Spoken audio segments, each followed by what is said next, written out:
Hello, boys and girls. We are ready to kick off week 8. That means that this is the very last week of our distance learning. So we are at week 8. We have made it. You guys have been doing awesome.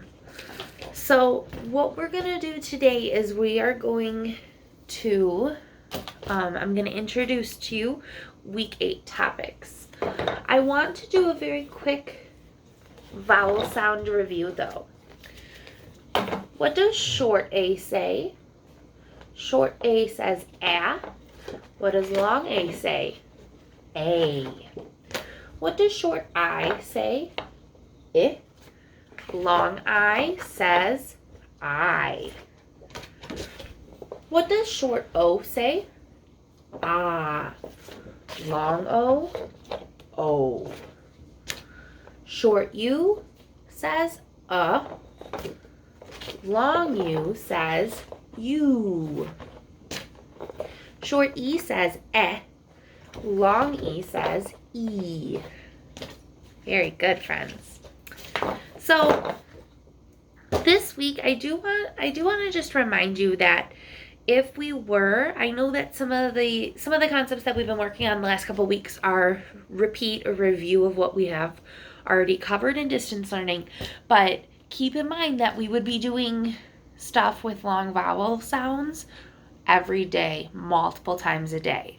So it's really important that your child understands the difference between the vowel sounds and can read words with the silent E on them. That's very important. So keep practicing that at home, please. This week, for our last week of distance learning, our reading goals are going to be some comprehension strategies. So the first thing that we're going to focus on for reading is visualization. And the next thing is compare and contrast.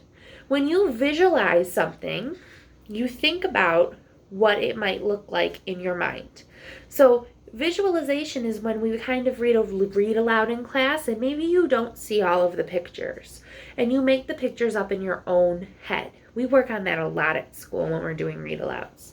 Something that you can do to help with visualization is you can read a story.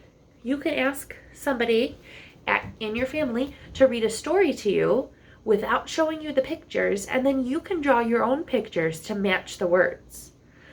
That's one way that we can visualize. We can also visualize while we're reading and listening to stories. Compare and contrast is when you take something and you tell how it's the same. You take two things and you tell how they are the same and how they are different.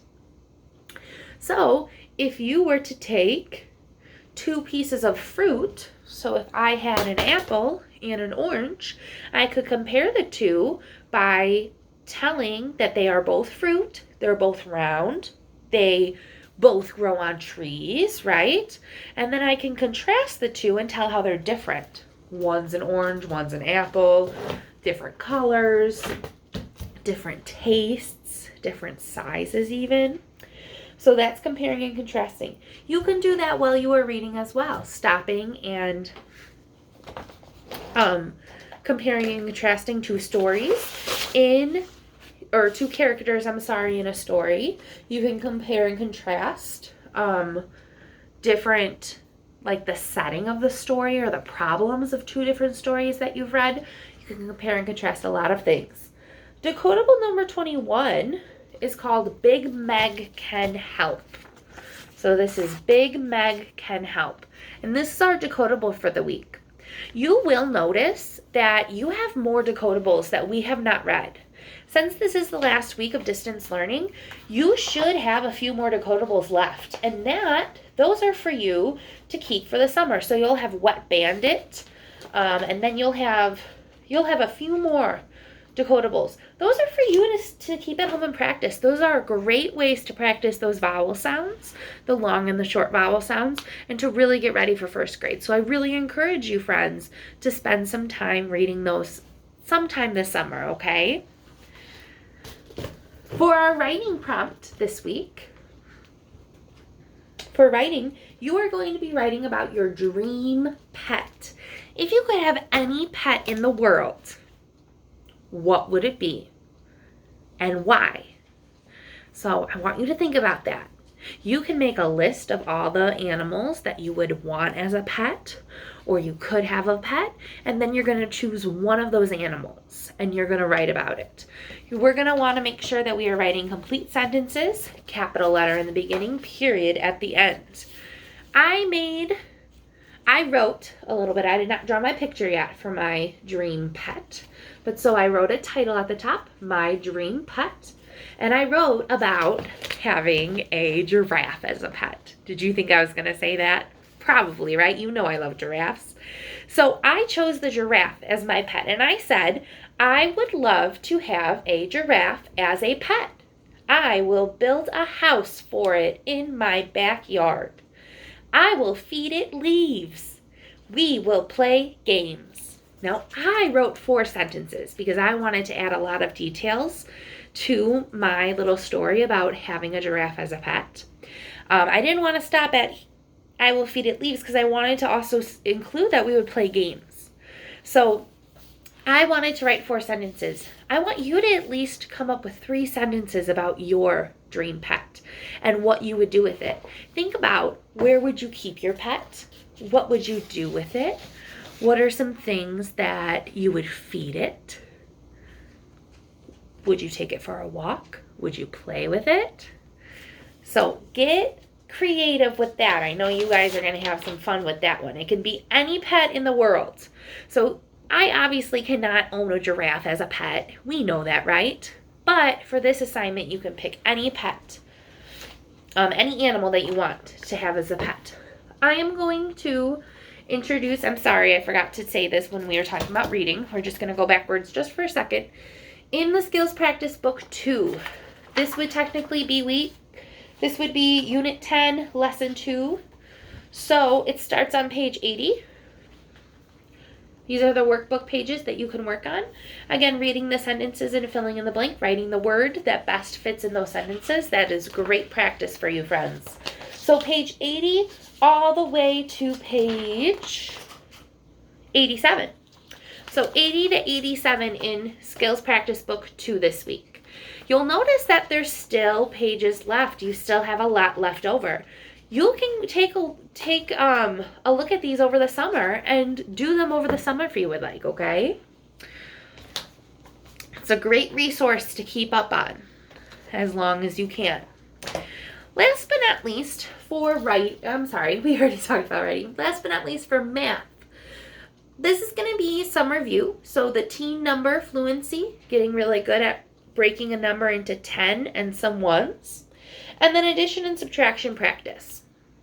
So those things are very, very, very important. And I know that that is kind of a review concept that we have already covered. But again, just like we would be working on vowel sounds every day, multiple times a day, we would be doing addition and subtraction almost every day, practicing those skills, okay? In Module 4 workbook, I'm holding 5 and 6, but in Module 4 workbook, that is all about addition and subtraction. And then all of Module 5. So just like last week, page 1 all the way to page 85. All of Module 5 is about those teen numbers again. So pick a couple pages that you did not get a chance to do and work on those this week, okay? You also have pages, you might have pages left in your worksheet packet. Whatever pages you have left in your worksheet packet that you want to work on is perfect. So any of those pages that you want to finish up, great idea. You also will have a lot of math fluency pages. So you can pick and choose some of those to work on this week too. Kind of a little mix. I encourage you to do another week of your sight word journal. So if you did week 31, yes, last week, you're going to want to do week 32. And your words would be find, long, down. So do another week of your sight word journal, please. And you will notice that you have a couple weeks left. You will have a couple weeks left. There's 35 weeks total. So you can do these for as long. You can finish up the book into the summer, okay? What I'm going to do this week is I am going to record another video of a read aloud.